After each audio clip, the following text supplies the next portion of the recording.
Bien, seguimos avanzando en esta mañana espléndida en la ciudad de Rocha. Tenemos unos cuantos mensajes que después vamos a estar compartiendo, pero ahora es momento de estar recibiendo a Julio de la Llana. ¿Cómo le va? Buenos días, bienvenido. Muchas gracias por la invitación.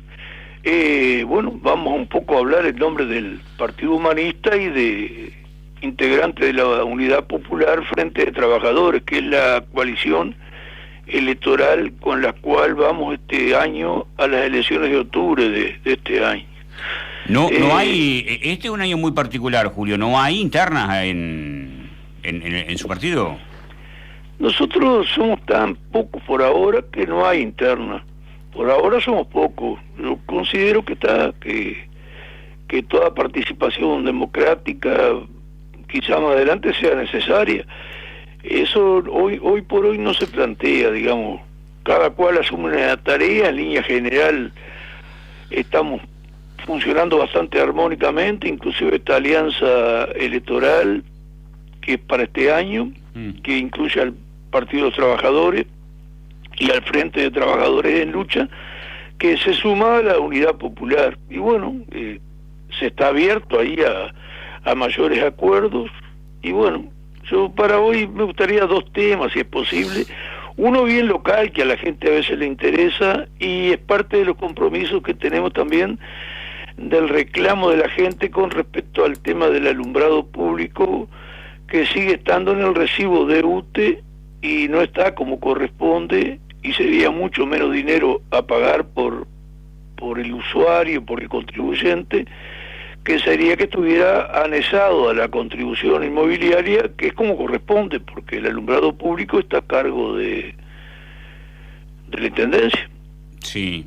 Y hoy resulta que toda la planta urbana, entre las 4 avenidas, se está pagando casi 410 pesos por mes por alumbrado público. Es decir, estamos llegando casi a cerca de 5.000 pesos por año el pago de alumbrado público quien está entre las 4 avenidas. Bueno, todo ya es un disparate. Yo considero que si volviera la contribución inmobiliaria andaría en un entorno de 1.700 pesos, 1.800, 2.000, porque recuerdo que el alumbrado público era una parte bastante chica dentro del conjunto de la contribución inmobiliaria. Bueno, yo creo que hace años que se pagó esa deuda que dejó Irineo, que inclusive nunca se podía haber cobrado eso a la población, porque primero que nada la Intendencia y UTE, ambas instituciones, siguieron funcionando. Es decir, que un hecho que la gente no tenía responsabilidad alguna, porque en última instancia la responsabilidad era totalmente de el gobernante de aquel momento, que había sido del Partido Nacional. Sí, pero los gobernantes no son los que pagan es Juan Pueblo.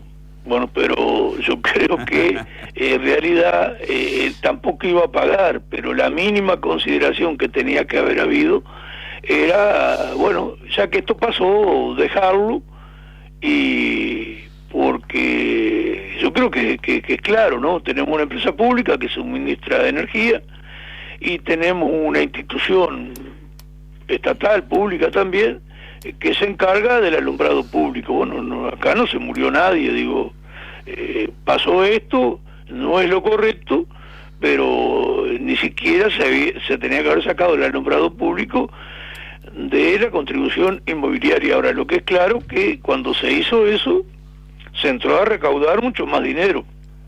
Sí. Primero, el alumbrado público se cobraba una vez por año. Ahora te lo cobran todos los meses. Segundo aspecto, una mitad de los padrones no pagan contribución inmobiliaria. Acá pagan todos los padrones, y inclusive en muchos padrones hay más de un contador. Debe andar muy cerca el promedio de contadores por padrón, cerca de 2. Es decir, hay una multiplicación del dinero ingresado que es mayúsculo. Bueno, la prueba está, te reitero, la gente que está entre las 4 avenidas y la mayoría de la gente que está en los balnearios, porque estamos hablando de algo que se ocurre en todo el departamento, bueno, está pagando un disparate de plata. Después el común, digamos, que se fue a 137 pesos por mes, el que no está entre las 4 avenidas o no tiene una vivienda en un balneario, está alrededor de los 1.700 pesos por mes que paga. Y eso estaría en la contribución, pienso, en un entorno de 500 a 600 pesos por año. Son cosas muy distintas. Bueno, ese era un primer tema mínimo que tiene el reclamo de mucha gente y que nos parece que debería ser atendido por la Junta Departamental. Ahí está, ya le iba a decir, esto debería de trasladarse a la Junta.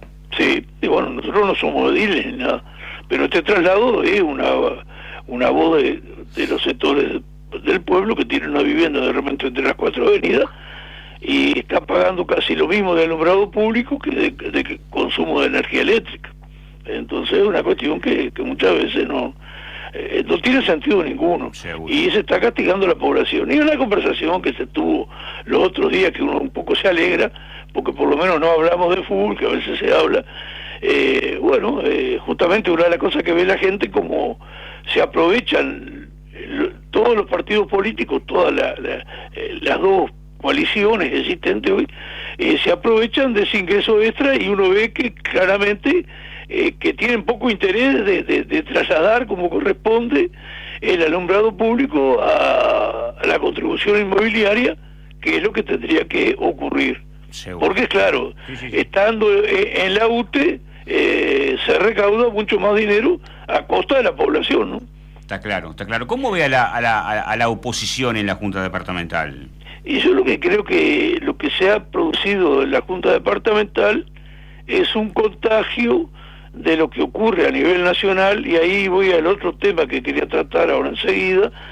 Es un contagio del entretenimiento, del famoso enfrentamiento teatro, que no es, se ha trasladado a la Junta Departamental, donde debería estar primando el buscar un mayor contacto con los vecinos e ir resolviendo temas puntuales y concretos, que los hay para resolver, y no estar en ese tipo de teatro que tiene sus razones de ser a nivel nacional, porque en realidad ambas coaliciones defienden los mismos intereses y en última instancia defienden lo mismo. Usted insiste que es todo más o menos lo mismo.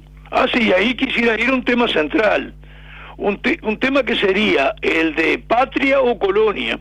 Por ejemplo, nosotros tenemos y pagamos cerca de 3.000 millones de dólares todos los años de intereses, tanto del capital de la deuda como de los intereses de los propios intereses de la deuda. Eso se va alrededor de 3.000 millones de dólares de promedio todos los años. Bueno, eso es un tema de ser patria o ser colonia.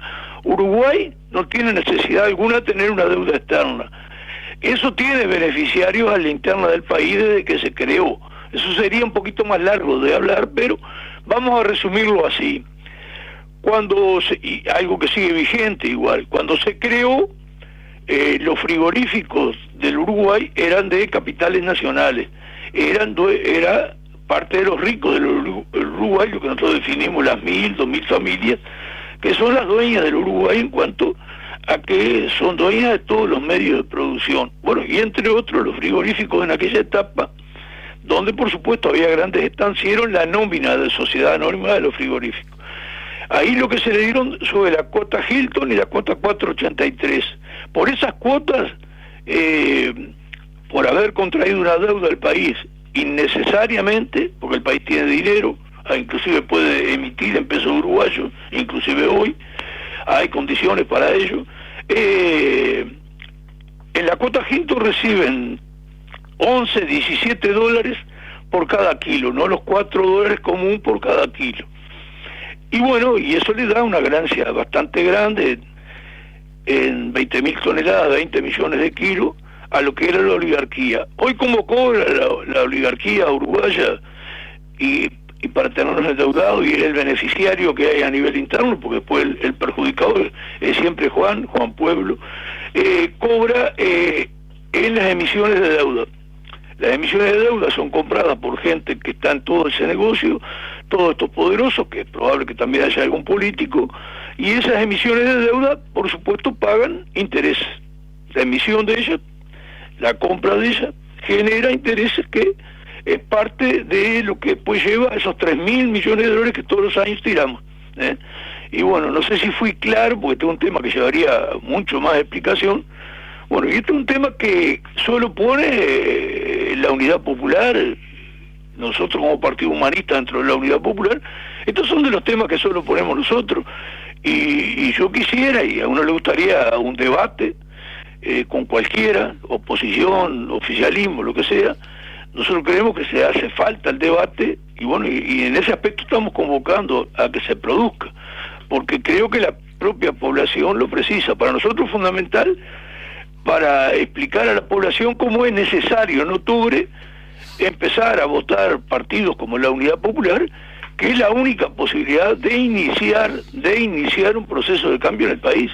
Porque de lo contrario, digo, si siguen existiendo solo estas dos coaliciones, acá no cambia nada, o todo lo contrario, acá vamos por un camino de empeorar las cosas, porque ni siquiera el Uruguay, a partir de esa deuda externa, que es un instrumento de sometimiento y extorsión, y que pone condicionamientos, y que califica al país. Por ejemplo, si el país mañana quiere eliminar esta gran joda de la SAFAP, es probable que nos califiquen mal. Si mañana el Uruguay, que no es lo que está planteado en la cuestión de Cabildo Abierto, quiere terminar con el interés usurario que solo le sirve a los bancos y a la banca extranjera y sus casas prestamistas, es muy probable que nos califiquen mal.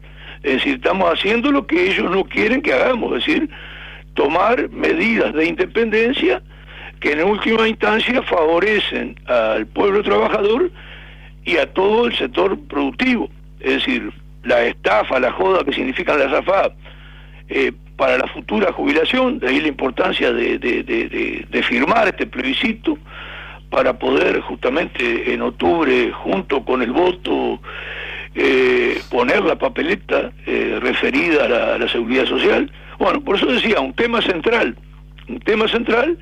es enfrentar el tema que el país no puede tener una deuda, que se va un disparate de dinero y aparte nos ponen condicionamiento.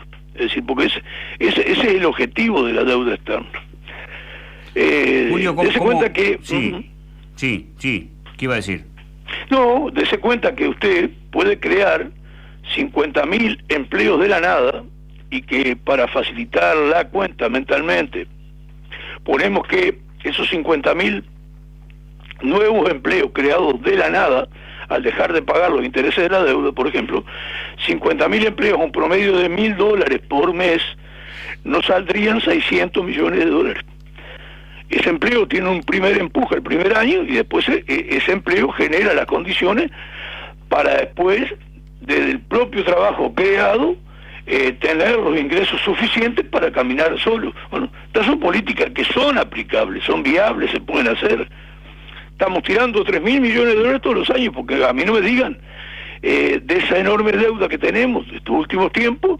Y bueno, ¿qué se hicieron? ¿Qué escuela se hizo? ¿Qué hospital se hizo? ¿En qué cuestión concreta que favorezca a nuestro pueblo se invirtió ese dinero? No, en nada. Lo que surge es el compromiso de pagar eso, porque inclusive tenemos la duda de que si esa plata llega alguna vez al país. Este gobierno nomás, en los 3 primeros años de él, que iba a ser austero, hizo crecer en 14.000 millones de dólares la deuda nuestra. Entonces uno se pregunta, ¿y toda esa plata que debemos o que viene la obligación de que tenemos que pagar, en dónde está? ¿En dónde se invirtió? Bueno, por eso que también la Unidad Popular, con esta alianza electoral que tenemos, es el único partido político que plantea una auditoría de la deuda externa, es decir, saber dónde está el dinero. Y también planteamos una moratoria, es decir, y además se descubre mucha cosa, que es lo que se ha descubierto en otros países donde se ha planteado este tema. Claro, es un tema, estamos hablando de un tema cardinal en alguna medida, que hay que plantearlo con seriedad, pero la primera seriedad empieza por el tema ponerlo arriba de la mesa, porque si usted tiene como país una deuda que no tiene necesidad alguna de tener, porque el Uruguay tiene dinero, y mucho dinero, dése cuenta que la otra vez AEU, debido a que tenía problemas en su caja bancaria, y que tienen conocimiento de todo el dinero que en el país se mueve, denunciaron que en 2 años habían salido 10.000 millones de dólares del país hacia el exterior. Entonces, este es un país que no tiene necesidad alguna de tener una deuda, porque el Uruguay tiene dinero acá en el país, cercano a los 30.000 millones de dólares. Pero aparte es evidente, nosotros sabemos que hay capital y que el propio Estado hasta puede emitir en pesos uruguayos, porque hay condiciones para emitir en pesos uruguayos. Bueno, todas estas cosas hay que saber la gente. Capaz que estoy planteando un tema muy difícil, pero me parecía, porque nosotros consideramos que nosotros tenemos el peligro de transformarnos en una especie de colonia. Por ahora, como el país es tan inmensamente rico, más o menos no va bien, pero yo considero que están pasando cosas en el país que ya hacen que ese no va bien, aunque es un sector de la población, y nadie puede desconocer que cerca del 60% todavía está bien. Yo creo que no es lo que uno desearía a un país tan inmensamente rico como Uruguay, que 20% de su población esté muy jodida, y 10% ni hablar. Sí. Entonces son cosas que creo que hay que conversar. Ahora, usted sigue planteando un debate que por ahora no tiene respuesta. Y bueno, que la gente saque sus conclusiones. ¿Cuál es el tema que no quieran discutir con una pobre persona que no tiene título, que tiene 22 años en la construcción y 22 años de feriante como trabajo? Bueno, ¿cuál es la razón? ¿A qué se niegan a discutir de repente? Porque además yo considero, no sé si estoy equivocado o no, que el hecho de no aceptar el debate, si uno trabaja políticamente y tiene que ponerle a la gente cuáles son sus convicciones, bueno, lo veo como una actitud en alguna medida hasta antidemocrática. No sé si la calificación es exagerada. Yo considero que no, porque, digamos una cosa, ¿la población precisa que haya debate o no? Sí, precisaría. Y bueno, entonces, si quien no acepta, quien plantea un debate, yo tengo el derecho a considerar que simplemente porque uno no tenga, digamos, la misma cantidad de votos que puede tener algún partido, que ese debate no se acepte. Porque creo que también la Unidad Popular ha demostrado tener seriedad en toda su actuación, que no tiene un día. Digo, ya nacimos en el año 2006. Y ayer justamente en el programa nuestro, que va todos los lunes por Cable 8 a las 22 horas, estuvimos en la segunda parte, estuvimos en la participación de quién fue el diputado titular de la Unidad Popular entre los años 2015 y 2019, que es el compañero Eduardo Rubio. Y bueno, allí fue importante como con un solo diputado él planteó todas las cuestiones que se lograron hacer, incluso, porque incluso se logró de un subsidio que era una vergüenza que había para la cerveza, 1/3 de él se sacó, y ese tercio que se logró sacar, con la colaboración y la participación de muchos sectores del pueblo, porque esa es la otra condición que tiene la Unidad Popular, que trata de trabajar con el pueblo en general y con la clase obrera organizada, y ahí hubo colaboración de los usuarios de clínica, de los trabajadores de clínica e inclusive de los trabajadores de la bebida, porque el subsidio, digamos, estaba relacionado en alguna medida con la multinacional extranjera Ambev, que está en la cerveza, y así se logró un dinero que fue importante y que tiene que ver con uno de los pisos construidos en el clínica, y bueno, que tiene, digamos, una categoría de estar casi en el primer mundo, con ese dinero conseguido a partir de la gestión parlamentaria que hizo la Unidad Popular. Por eso insistimos, nosotros creemos que en octubre hay que votar a la Unidad Popular y a los partidos chicos como manera de empezar a cambiar la pisada, empezar a abrirse la posibilidad en el Uruguay que exista un cambio. Y en noviembre no queda otra, votar a aquellos partidos que cada cual considera el menos malo, que tienen opción de ser gobierno, pero que esto lo hagan en noviembre, porque segunda vuelta va a haber, y aunque no hubiera, es lo que corresponde. Corresponde empezar a poner partidos políticos que planteemos estas cosas del alumbrado público, este tema de la AFA y la seguridad social, estos temas de un interés usurero instalado en el país, estos temas de por qué tenemos una deuda externa habiendo tantos recursos y tanto dinero en el Uruguay. Sí. En otro momento la seguiremos, porque hay un tema, ahora se viene hablando mucho de hidrógeno verde. Cortito, ¿usted tiene alguna información de eso, alguna opinión respecto a este tema? Sí, tenemos, sí.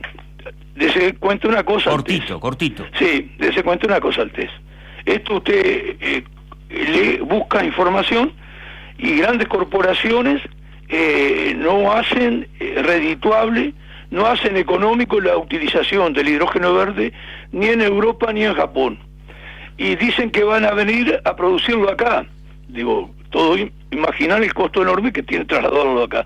Nosotros, sinceramente, sin tener pruebas, pensamos que es una pantalla y lo que vienen a hacer acá es a robarnos el agua del acuífero. Hace años que vengo escuchando eso. Que es una posibilidad, ¿no? Y dígame una cosa. ¿Qué sentido tiene venir a decir que acá se va a instalar el hidrógeno verde? Todos esos cuentos de los miles de millones de dólares que siempre traen para el país, según parece para el país, yo no veo que sea para el país, las pasteras. Miles de fuentes de trabajo también. Ah, sí, y ahí están las pasteras, ahí están los miles de millones y usted tiene como uno de los departamentos más embromados, el de Río Negro, y ahora el de Durazno. Es decir, el país tiene que ir por otro camino, que es el camino de utilizar al máximo el recurso tierra con el agua que tenemos por ahora. El tema forestal es peligroso en ese aspecto, y desarrollar toda la potencialidad que tenemos de producir alimentos, pero también que es viable iniciar un proceso de industrialización. Volver a tener vidrio, volver a tener cerámica, volver a tener producción de vehículos en el país, centenares de industrias que hay que volverlas a recuperar. El país tenía en el año 1988, antes de empezar la joda del Mercosur, traslado libre de bienes y mercadería, 440.000 puestos industriales, 440.000. ¿Sabe cuánto tenemos hoy, Altés? 110.000, la cuarta parte. Seguro. Hay que iniciar un proceso de industrialización. Y estas cosas también son de las que solo lo plantea la Unidad Popular. Julio, muy amable, muchas gracias y que tenga una buena jornada. Gracias a ti, saludos a Carlos, que pasen bien.